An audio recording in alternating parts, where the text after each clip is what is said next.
Okay, so thank you all very much for coming along. Just one final reminder to make sure that you are muted throughout. You should be able to see the button at the bottom of your screen should be red. That's how you'll know that you are indeed muted.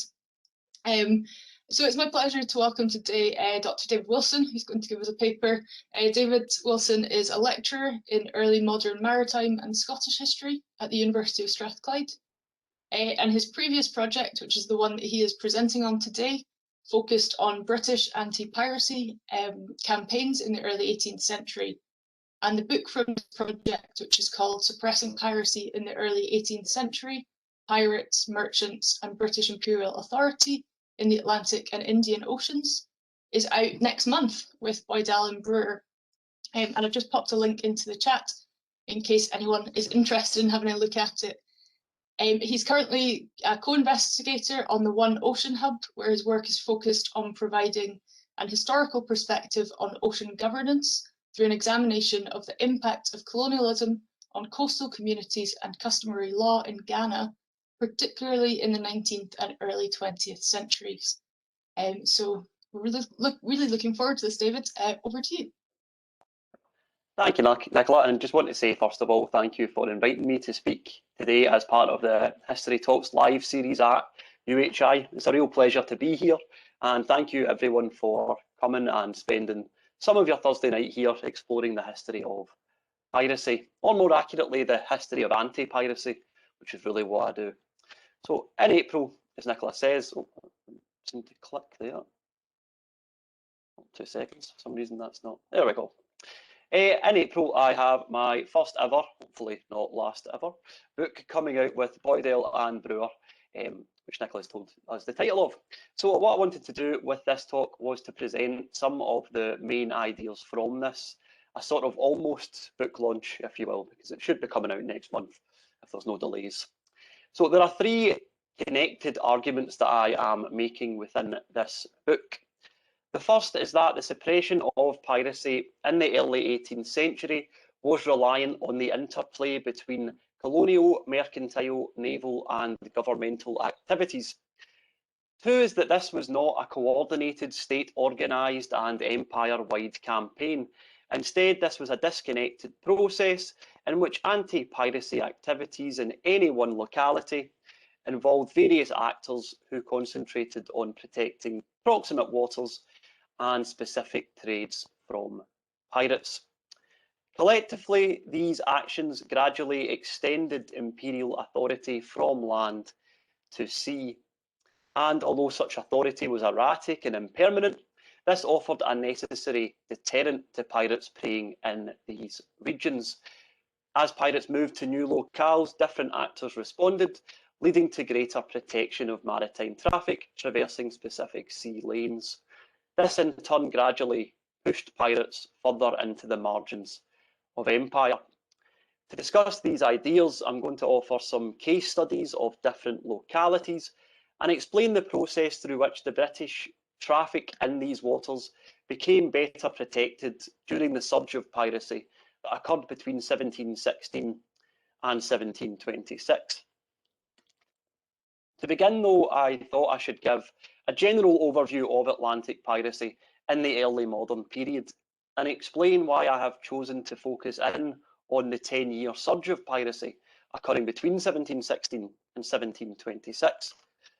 So to do so, we need to begin in the 16th century when Northern Europeans began voyaging to the Americas in order to plunder Spanish shipping and raid Spanish towns in search for the silver and gold that was being extracted from the Americas and was helping to fund the Iberian monarchs' campaigns in Europe. There were some moves to discourage these private plunder voyages during peacetime, but for the most part, Northern European monarchs either officially or unofficially sanctioned these activities. Crucial to this was the fact that the Spanish claimed a monopoly on the territories of the Americas and maintained that any vessels entering into those waters would be considered a pirate and treated as such. In 1494, the Treaty of Tordesillas was signed between Portugal and Spain, 2 years after Columbus had returned from his first voyage to the Americas. This treaty set a line of demarcation in the Atlantic Ocean, 370 leagues west of the Cape Verde Islands, which stated that all lands, quote, discovered, end quote, to the east of this line would be claimed by the Portuguese, by Portugal, whereas all those to the west fell under Spanish dominion.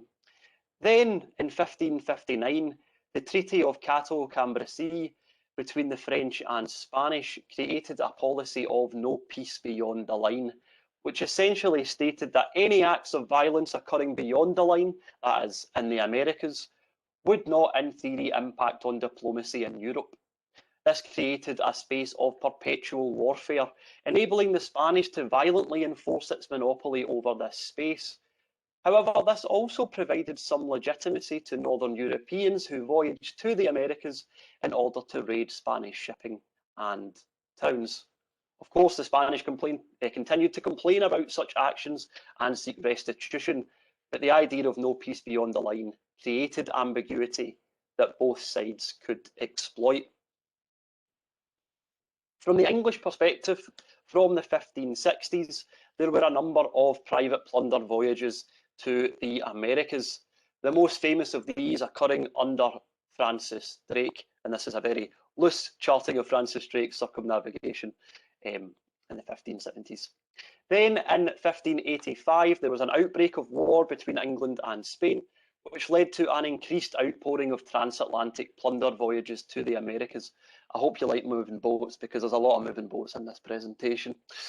In 1604, peace was negotiated with Spain, and the emphasis of English private enterprise in the Americas then moved towards permanent settlement rather than plunder, and a number of colonies were established in North America and the Lesser Antilles in the Caribbean throughout the first half of the 17th century. There continued to be some episodes of maritime predation, but the days of transatlantic plunder voyages during peacetime, at least, had largely passed. And that brings us to what is often referred to as the golden age of piracy, a term I'm not entirely fond of, but it's useful to use it here. And this occurred between 1660 and 1726. This was initiated after the English seized Jamaica from the Spanish in 1655, which led to a surge in maritime predation that was different from that in the 16th century, because these were voyages that were organised and coordinated from permanent bases in the Americas, rather than from Northern European ports. From 1660, Jamaica became a hub of maritime predation, in which successive governors of Jamaica would provide privateering commissions, which granted private crews with the authority to seize Spanish shipping. This created a private marine force that held the authority of the Crown, but which was not controlled or paid for by the Crown. These privateering commissions were deemed legitimate, as there continued to be no peace beyond the line, so the Spanish could be considered as enemies within this space. In 1670, however, the situation changed again when the Treaty of Madrid was signed between England and Spain. In this treaty, Spain recognised English possessions in the Americas for the first time, including Jamaica. In return, England agreed to rein in the privateers. This treaty essentially ended the policy of no peace beyond the line between the two kingdoms. However, just because it was agreed in Europe did not then mean that it was easily transferred to the Americas. And despite attempts by appointed governors to stop the maritime population of Jamaica attacking the Spanish, these activities continued. As the crews did not have official authority to commit these acts, they were no longer able to justify these activities as privateering, but instead were dubbed pirates. However, despite this legal distinction, they continued to find support in Jamaica and in other Caribbean ports. By 1680, however, the elite in Jamaica, who had initially helped to sustain this maritime population in order to benefit from the influx of wealth from plunder raids, had turned against them, as piracy became gradually more obstructive to the plantation economy than productive. The profits from sugar had overtaken the profits from plunder. However, this did not lead to a decline in piracy. Instead, pirates began to voyage to North America, where further colonies had been established since the 1660s, and where colonists welcomed pirates and the economic opportunities that they brought. In particular, pirates operated from colonies such as South Carolina, Rhode Island, and Bermuda. Unlike Jamaica and Virginia, these colonies had yet to establish a staple cash crop or an alternative economy that could sustain their growth. And so the cargoes that pirates brought were readily welcomed. Pirates often provided supplies that were in demand in these colonies, but which proved difficult to obtain, particularly as transatlantic traders targeted the most profitable cash crop producing colonies. Most importantly, pirates sold enslaved persons who they had captured from Spanish plantations and slaving vessels. In 1660, the English Royal African Company had been granted a monopoly on trade to West Africa, which meant that they controlled the legal supply of enslaved persons to English colonies. As the Royal African Company concentrated predominantly on trading to the major cash crop producing colonies of Barbados, Jamaica, and Virginia, other colonies turned elsewhere to purchase enslaved persons. Pirates provided one of the key alternative sources for this.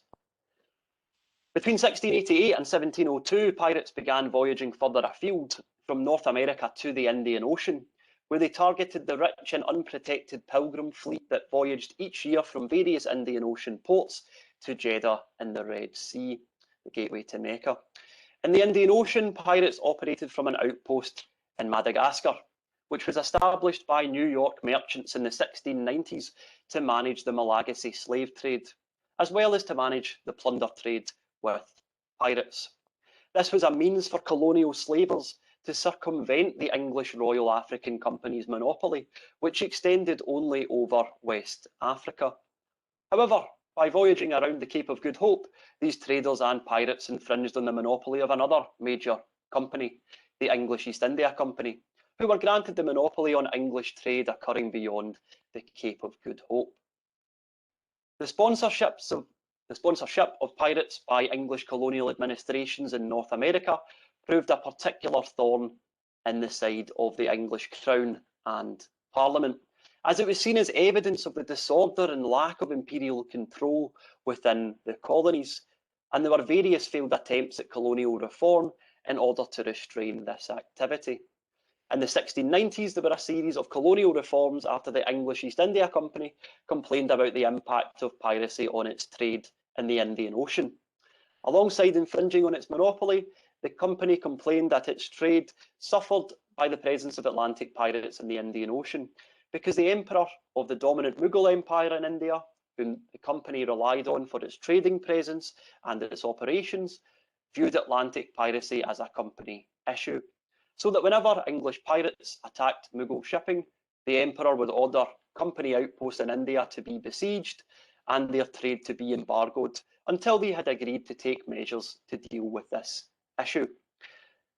Due to this substantial impact, the company gathered detailed information of the pirate and slave trade occurring in Madagascar and uncovered evidence of the endemic links between pirates, slavers, and North American colonial administrations. Their information and complaints then led to further investigation by the British government, which subsequently appointed new governors to replace those governors who had supported pirates, and they also passed new legislation intent on cracking down on piracy and colonial sponsorship of piracy at the turn of the century. These anti-piracy measures, however, occurred at a time when North American ports were already beginning to move away from the sponsorship of piracy. The most important reason for this was that in 1698, the English Crown revoked the Royal African Company's monopoly on trade to West Africa. This then opened West African markets to all English merchants and traders, meaning that they could lawfully engage in the West African slave trade. By doing so, the need to voyage to Madagascar to circumvent the company's monopoly ended, and so did the need to rely on pirates as one substitute source for enslaved labourers. These were both high-risk trades, and when there were no longer essential alternative, essential markets, they proved less desirable to colonial merchants. With the opening of West African merchants to English colonial traders, working within the imperial framework started to somewhat outweigh the benefits of sponsoring pirates. The outbreak of war between England and Spain between 1702 and 1713 meant that a number of pirates returning from the Indian Ocean could instead be employed as privateers and lawfully plunder Spanish shipping throughout the Americas once again. This meant that by the turn of the century, the sponsorship of piracy from colonial ports had ended, and the remaining and surviving pirate population were able to receive pardon and find alternative, stable and lawful employment on privateering vessels during wartime. That finally brings us to the surge in piracy that occurred between 1716 and 1726.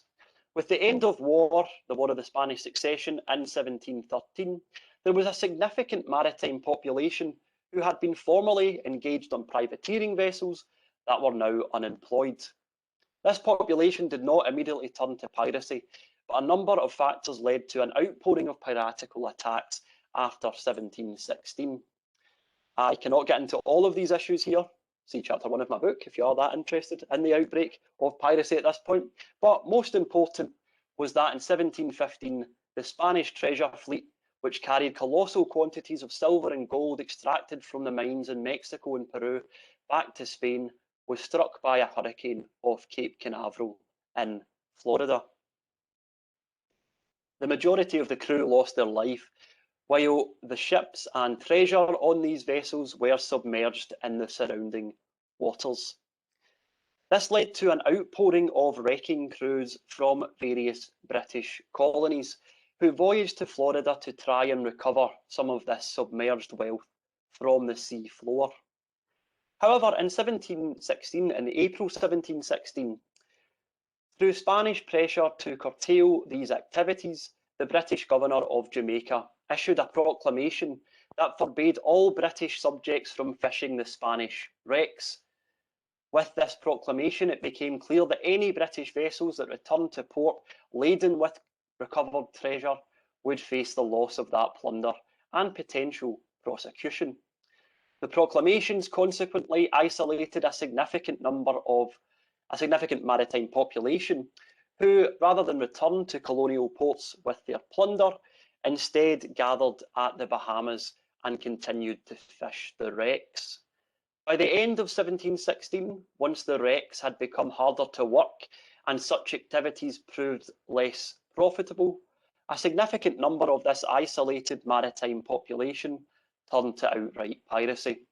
Over the next 10 years, this population and their offshoots caused significant impact on Atlantic trade throughout the Caribbean, North America, West Africa, Brazil, and the Indian Ocean as well. It is this 10-year period that gives rise to the many modern tropes of piracy, because it was this period that figures such as Edward Thatch, alias Blackbeard, Bartholomew Roberts, Anne Bonny, and Mary Read operated. It is also the period that the famous skull and crossbone flag originates from.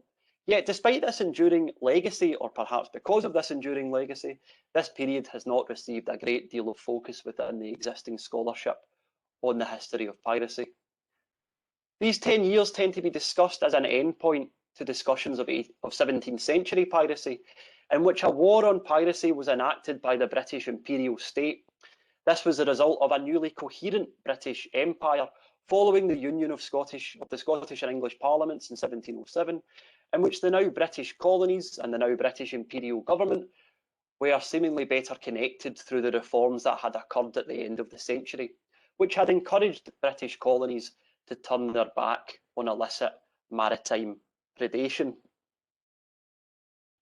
However, such transformation did not then negate the need for enforcement and deterrence against piracy at sea.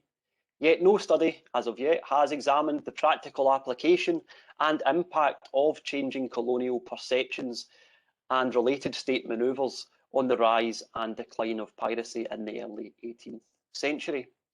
Instead, this is interpreted as the result of a coordinated state war against piracy and the inevitable consequence of a more united British Empire that was entirely hostile to pirates and had the capabilities to eradicate it. I argue, however, that the British state did not have the resources or the capabilities to undertake such a campaign, and instead the so-called war against piracy was in fact a series of local, detached and entirely reactive campaign that relied on the interactions and resources of multiple interest groups operating across the diverse regions and waters of the Atlantic and Indian Oceans. By exploring these campaigns in detail, I reassess British imperial and maritime power as it was projected through encounters between pirates and those who sought to suppress them. To discuss these ideas, I'm going to offer some brief case studies of different localities and explain the process through which British traffic in these waters became better protected during the surge of piracy between 1716 and 1726. First, though, some graphs. We have to turn to the British Royal Navy, which often receives the most focus as the means by which pirates were suppressed on the seas. This is despite the fact that there were only a limited number of Royal Navy vessels dispatched to extra-European waters during this period, as the majority, of course, remained concentrated in Europe. On this table, you can see that the average number of ships stationed outside Europe fluctuated between 10 in 1717 to a high of 24 in 1722. These vessels were assigned to key European stations. You might not be able to see this in detail, but they were assigned to key extra-European stations, whether the primary sugar-producing colonies in the Caribbean or in the royal colonies in North America, with Jamaica consistently receiving the most vessels. In the 1720s, vessels were also sent to Africa and to Newfoundland to convoy transatlantic slaving and fishing vessels. While between 1721 and 1724, there was a squadron assigned to the Indian Ocean in response to the East India Company's lobbying about the potential threat of Atlantic pirates voyaging there. It's important to note that whenever you see a spike here in the number of vessels in any given station, such as the increase in 1718 from 1 vessel to 2 vessels in Virginia, and in Jamaica from 3 vessels in 1718 to 5 assigned vessels in 1719. It's important to note that these spikes had always been preceded by lobbying of England-based mercantile groups who requested protection for their trade from pirates. The concentration of a limited number of naval ships in regions of particular commercial interest, which were employed to convoy transatlantic trade, meant that most Atlantic shipping lanes and coastal expanses could not be effectively policed or patrolled. There was, for the most part, 1 or 2 vessels available to oversee vast regions, and even these were hindered by various operational difficulties, including the impact of disease, shipworms, supply shortages, and recruitment challenges, which meant that naval captains often simply refused to respond to the news of pirates operating nearby. Nevertheless, the gradual build-up of the Royal Navy in these regions did offer a deterrent, particularly with more proactive naval cruises in Atlantic localities from 1722 onwards. To offer one example of this, in 1722, Captain Ogle successfully encountered and apprehended the crew of Bartholomew Roberts off the western coast of Africa, which led to the death of Roberts and the judicial hanging of 52 mariners at Cape Coast Castle on the Gold Coast in modern-day Ghana, making it the most substantial victory against pirates in this period. It's also important to note that 75 black individuals who were found on board Roberts' vessels were not tried for piracy, but were instead treated as cargo and sold in the slaving markets of Cape Coast as well. Naval success against Roberts had only occurred through the lobbying of London-based slavers, and as during peacetime, British African trade did not receive state-provided maritime protection, which you can kind of see by this little table on the PowerPoint here. Between 1716 and 1719, vessels assigned to the West African coast. This changed in 1720 after a collective of influential independent London slave traders complained of the increase in piratical attacks from 1719 onwards, which then led to the dispatch of 2 naval vessels to convoy their trade on the West African coast. Importantly, these vessels were to protect trade along the coastal regions in modern-day Sierra Leone, Liberia and Ivory Coast, as well as Oueda and Benin. These were the most significant regions for this particular collective trade. This meant, crucially, however, that the naval vessels were to neglect the primary regions of the independent slave traders' primary rivals, the Royal African Company, whose vessels voyaged to company trading forts that had been established in the 17th century in Gambia, Sierra Leone, and most predominantly in modern-day Ghana. The 2 vessels dispatched in 1720 were quickly forced to return to Britain before encountering any pirates, as their supplies quickly deteriorated after arrival in West Africa, and the captains were not authorised to purchase provisions in Africa. It was only with the intercession of the Royal African Company, which demanded protection for their trading interests, that this supply issue was rectified, as the company agreed to transport supplementary naval supplied provisions on board their own trading vessels, which would then be lodged at the company's headquarters at Cape Coast Castle for the use of the naval vessels. This led to the dispatch of another 2 naval vessels, which were ordered to protect the coastal expanse from Gambia to Benin, utilising Cape Coast Castle as a base of operations. Consequently, it was only through the supplies lodged at the company fort in Cape Coast Castle that Ogle was able to remain in West Africa for long enough to encounter and engage and defeat Bartholomew Roberts. So here the protection of maritime traffic on the West African coast was reliant on the lobbying of mercantile interests, the availability of naval resources, and the engagement of regional commercial interests in transporting and storing naval supplies.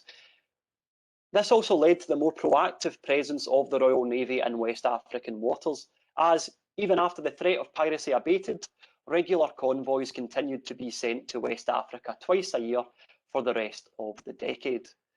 Piracy highlighted the vulnerable nature of British slaving routes and consequently encouraged increased projection of British naval power into West African waters.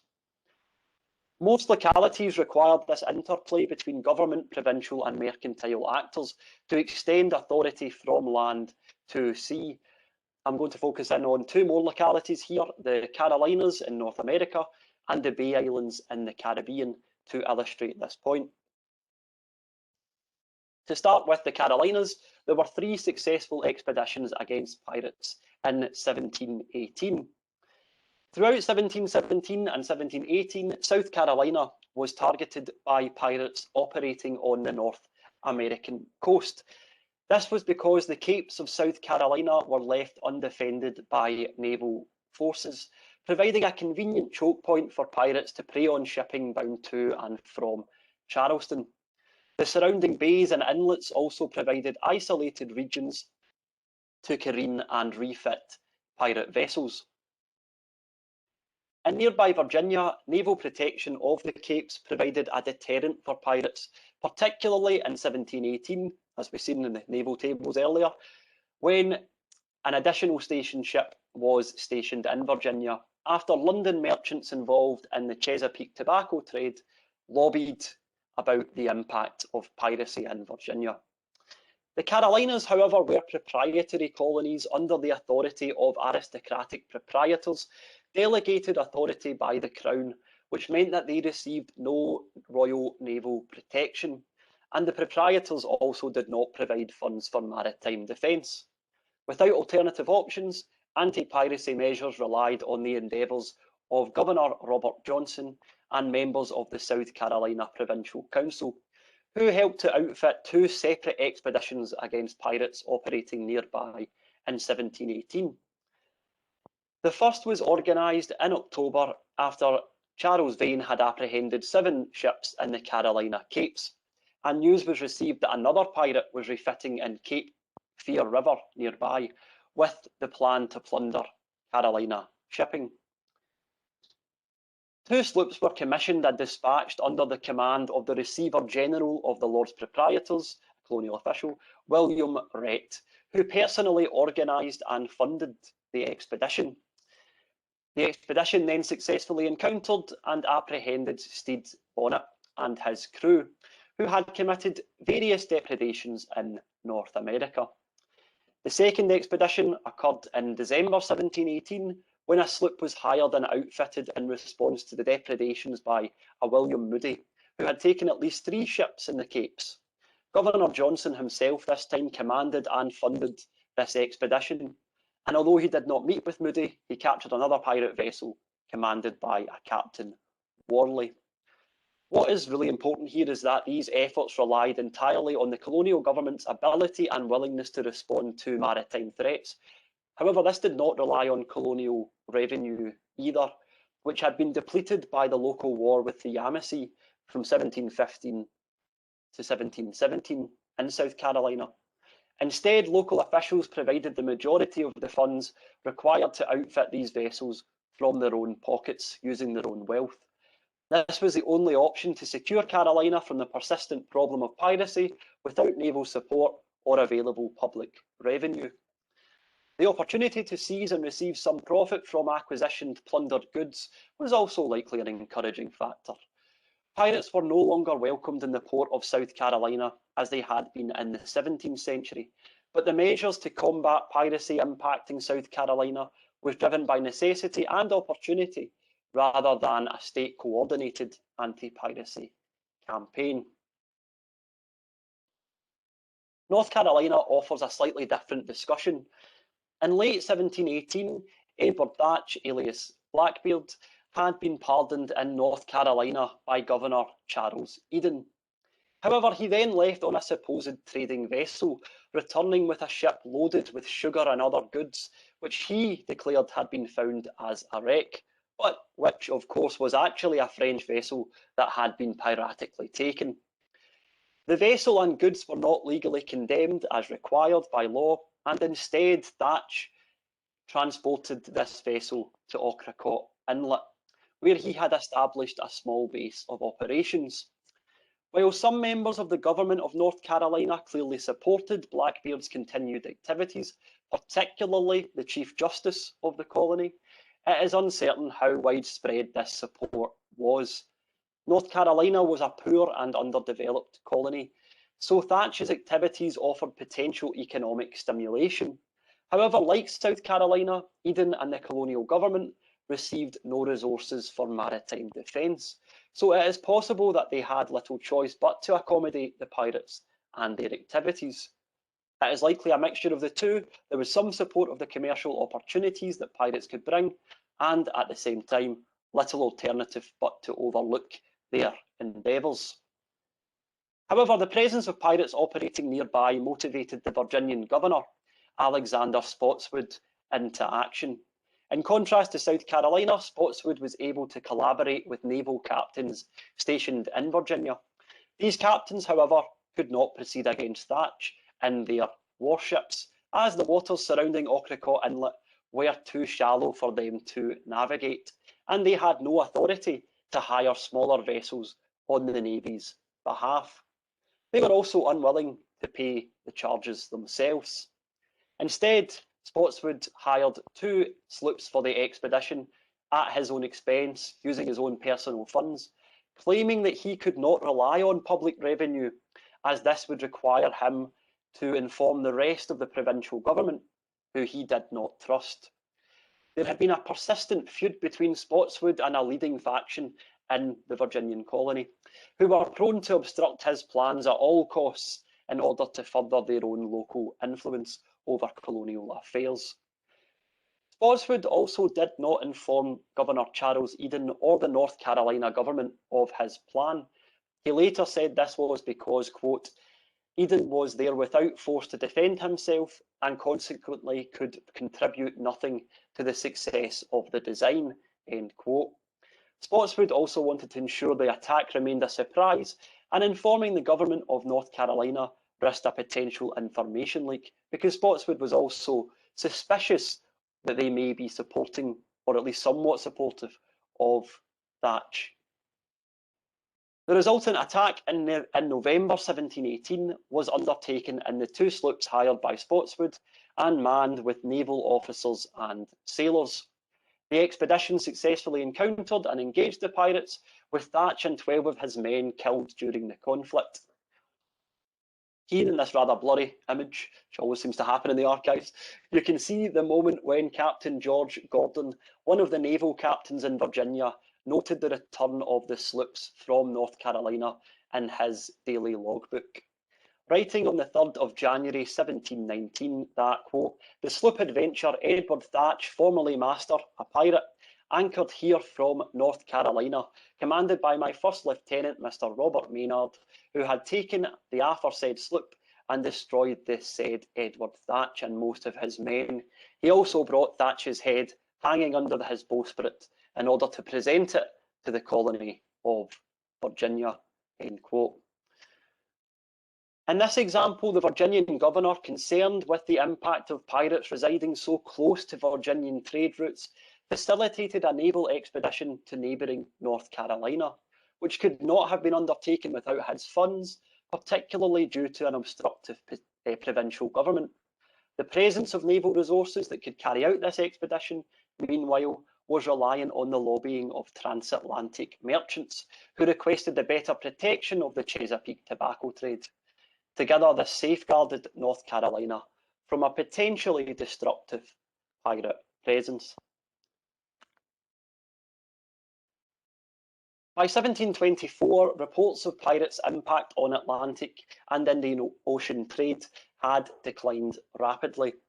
By this point, the remaining active pirates appear to have converged on the Honduran coast, particularly amongst the uninhabited Bay Islands, which lay in close proximity to peripheral Spanish settlements that were important for facilitating Anglo-Spanish contraband trade, particularly Trujillo, as highlighted on the map there. In response, 2 Royal Navy vessels stationed at Jamaica, the warship Diamond and the Spence sloop, regularly undertook voyages to the Honduran coast between 1726 and 1724 and 1726. These patrols produced a few minor victories for the Navy, although there were very few pirates actually captured until 1726, when the chief naval success against pirates in the Caribbean was undertaken by a naval lieutenant named Bridge in a small Spanish sloop which had been recaptured from pirates in the Bay Islands and was manned with 50 sailors from the Diamond. This small crew proceeded from the Bay Islands to the Mosquito Coast, where they engaged and captured a number of pirates, causing the rest to flee. After this voyage, there were few reports of pirates impacting British Caribbean trade for the rest of the decade. Prior to this point, however, there had been frequent complaints that naval captains stationed at Jamaica neglected the protection of Jamaican trade in favour of utilising naval vessels to conduct their own trade with Spanish markets on the Central American coast. Why then were Jamaican-based naval captains more proactive in their anti-piracy activities after 1724? This is partly explained by the fact that a new Piracy Act was passed in 1722 by the British Parliament that included a clause prohibiting naval ships from taking trade goods on board their own vessels with the threat of court-martial. To circumvent this legislation, it was reported that naval captains stationed in Jamaica hired or bought sloops which were outfitted with trade goods, and they then convoyed these sloops from port to port using their warships. It was also reported that naval officers charged a fee to convoy Jamaican trading vessels to the Central American coast, thus continuing to make a profit whilst carrying out their orders. Such reports provide a plausible explanation for increased naval convoying at this time, as these vessels voyaged to the Honduran coast not to suppress piracy, but to convoy Jamaican trading vessels near to the locations near to the Bay Islands. While suppressing pirates was part of protecting this trade, it is probable that the active pursuit of pirates on the Honduran coast was not driven solely by a desire to diligently follow orders. This may also have been occasioned by the need to protect trading vessels that had been outfitted by naval officers, or to safeguard those vessels that were paying for their protection. Whatever the case, this proved successful and temporarily extended imperial authority from Jamaica to the Bay Islands in order to curtail pirates impacting on trade carried on by Jamaican and potentially naval traders. It was the existence of profitable markets in the region that attracted pirates and traders, and that also attracted naval vessels tasked with protecting Jamaican trade.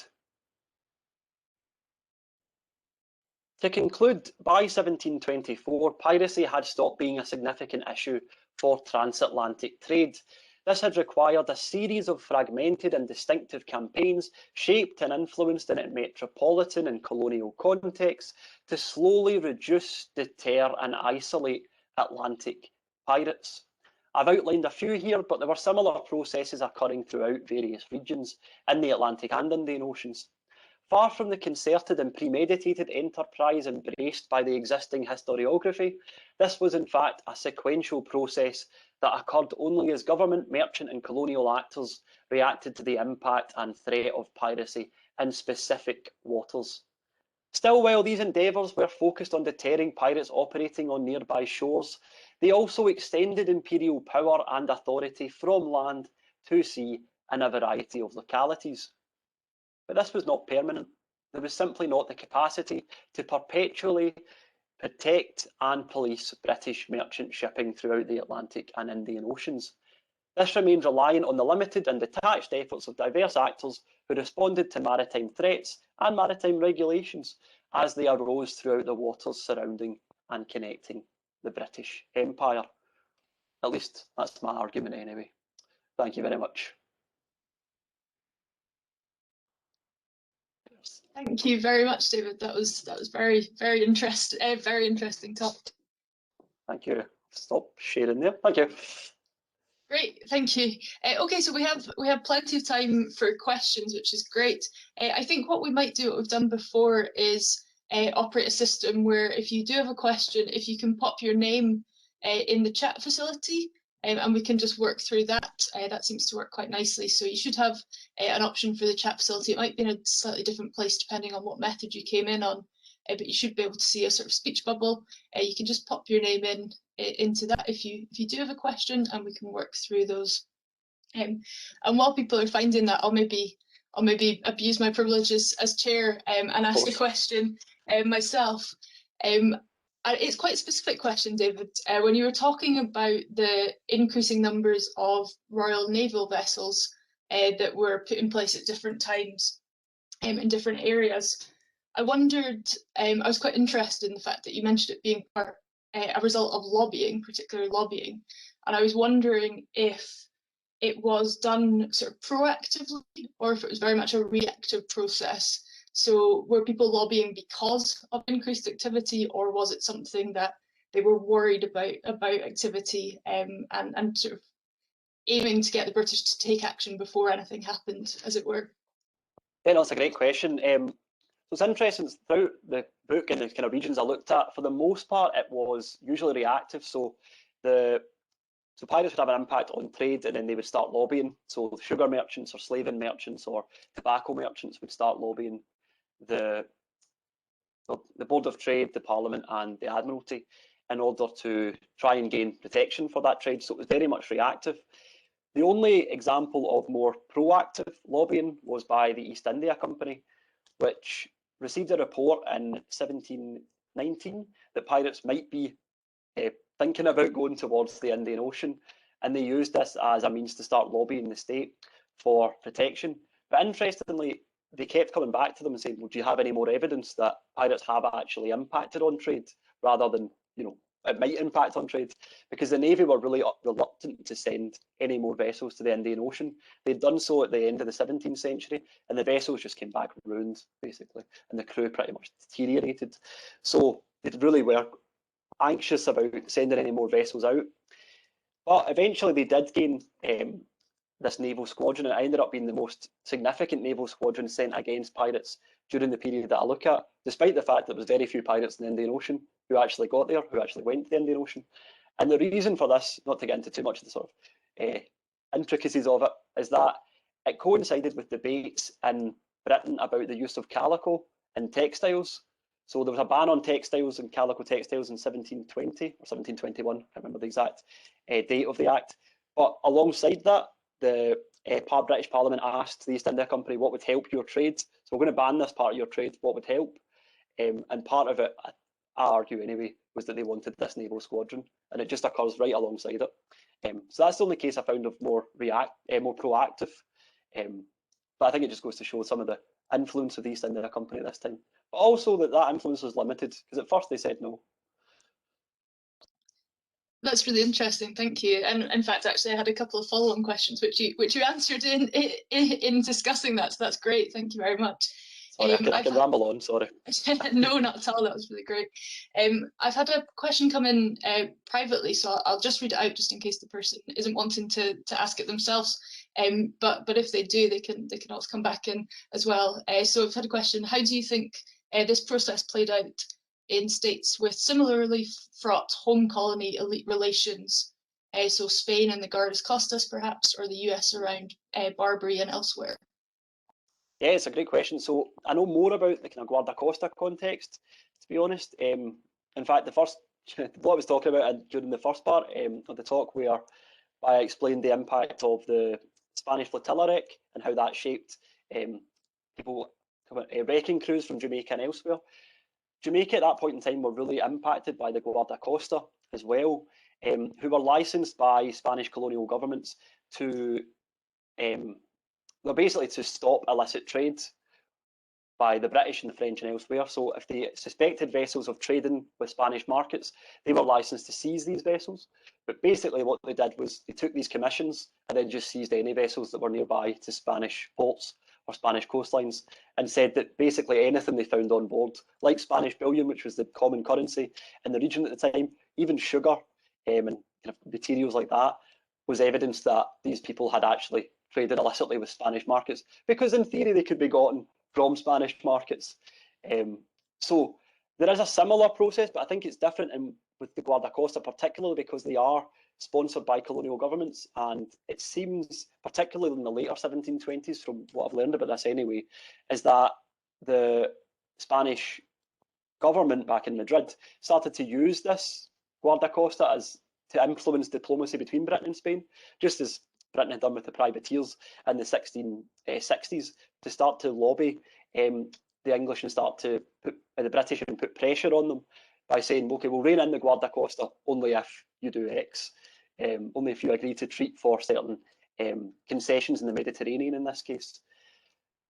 With Barbary, it's interesting because also at this time there's naval squadrons sent against the North African Ottoman states as a means to try to stop their activities against British merchant shipping as well. I think it's slightly different in that it does seem to be mostly a naval campaign, a naval expedition. I'm not sure how closely it would relate to the colonial government efforts, but I'd be really interested if anyone's looked into that further, just to find out about that relationship, or with the United States as well, how they figured out with that too. I don't know if that answers your question at all, whatever it was. I'll hope it has. Yes, I think we'll assume so, and if not, I'm sure the individual will come back with a follow-up. Does anyone else have any questions? You can pop your name into the chat, and if you can't find the chat, you can just unmute yourself if you want to jump in with the question.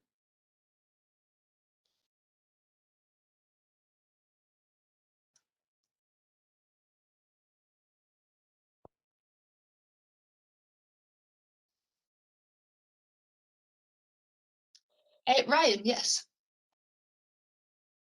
Hi, David. Thanks very much. This was great, and I'm really looking forward to reading your book when it comes out. My question is about, you mentioned that one of the reasons that support for the pirates declined in North America after 1698 was the end of the African Company monopoly. And I was wondering, if they're operating under the East India Company monopoly at this time, if part of the way that they're bringing enslaved people to North America is by operating in East Africa, why is it that the pirates were able to operate effectively inside the India Company monopoly, but not under the Africa Company monopoly? Is it a matter of the castles in West Africa, or was it that the Indian Ocean was not a primary source of the enslaved people they were bringing to North America in any case, that they were getting them mostly from the Caribbean and from the Spanish? Yeah, it's an excellent question. Thank you very much. It was so before 1698, before the kind of monopoly was ended, from what I've gathered anyway from that period, the North American merchants would go to Madagascar for that, just for the reason you outlined, because it helped them to circumvent that possibility of being seized by the Royal African Company, particularly because of the trading force.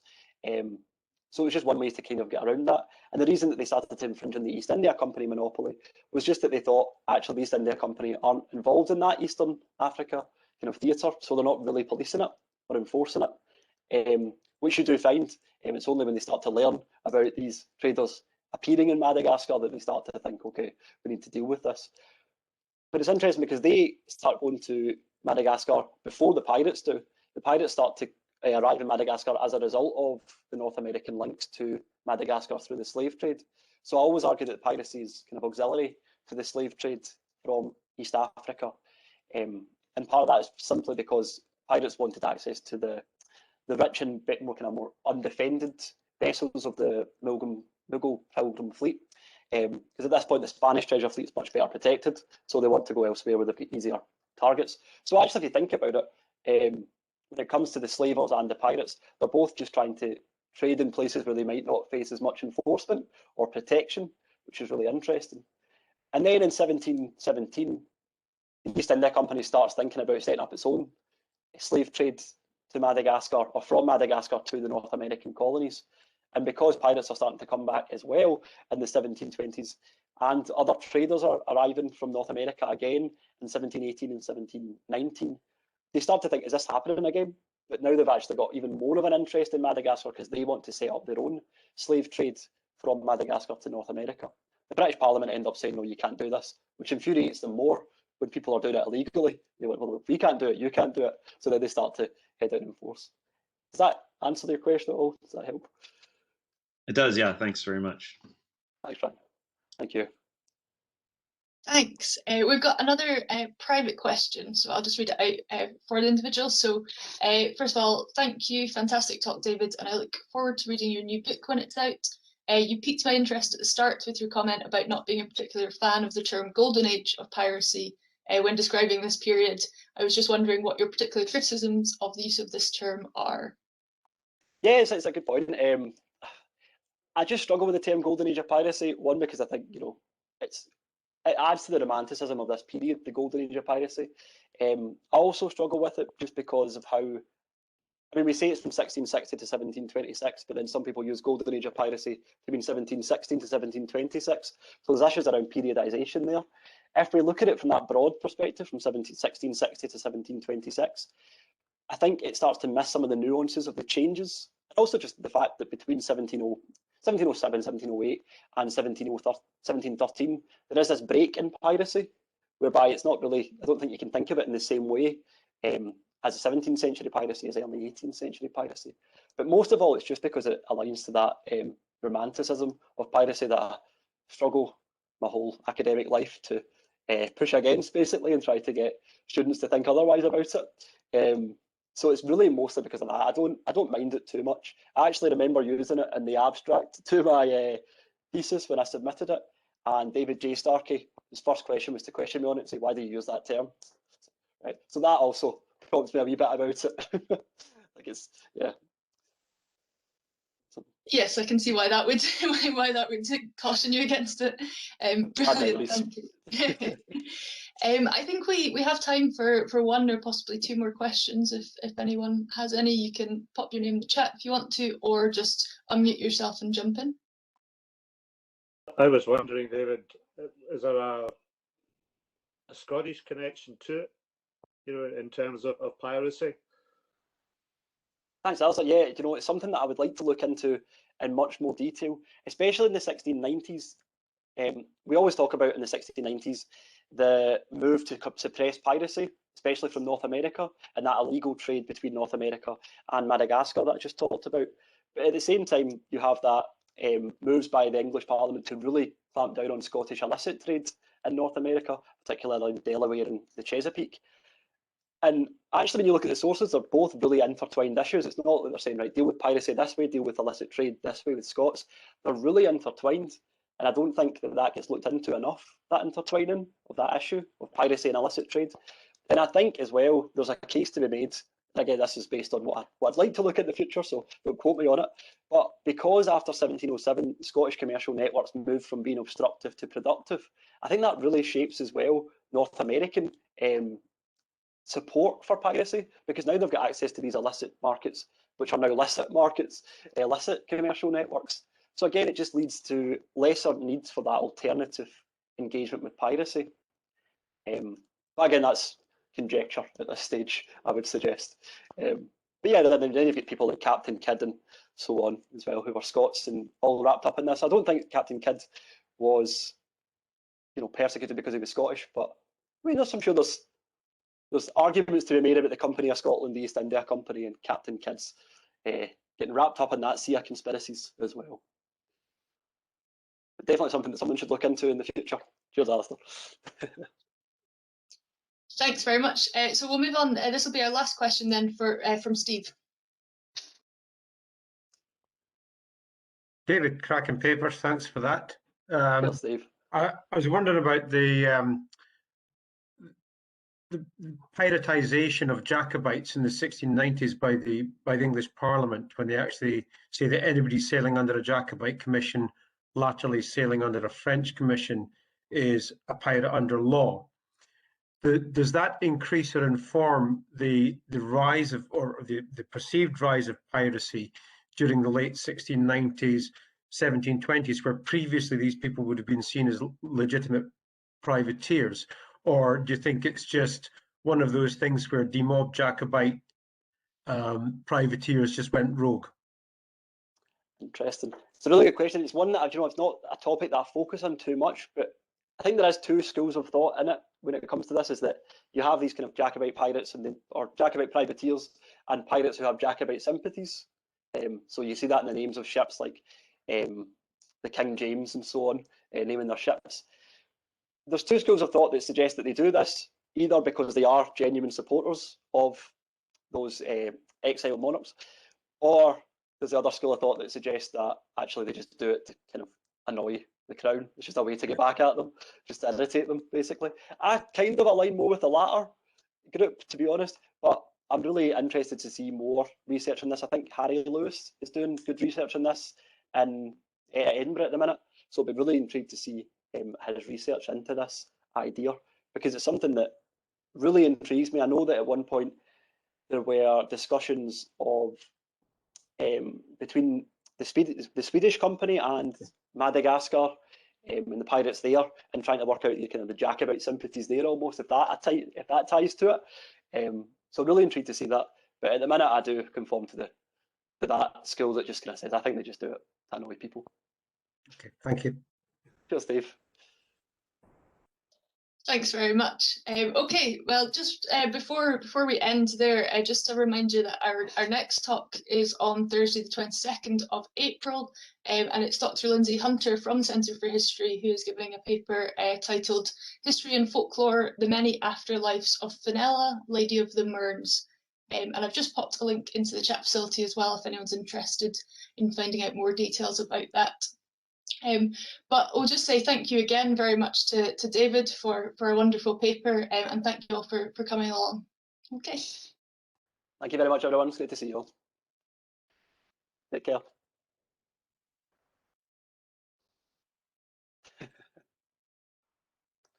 Thank you.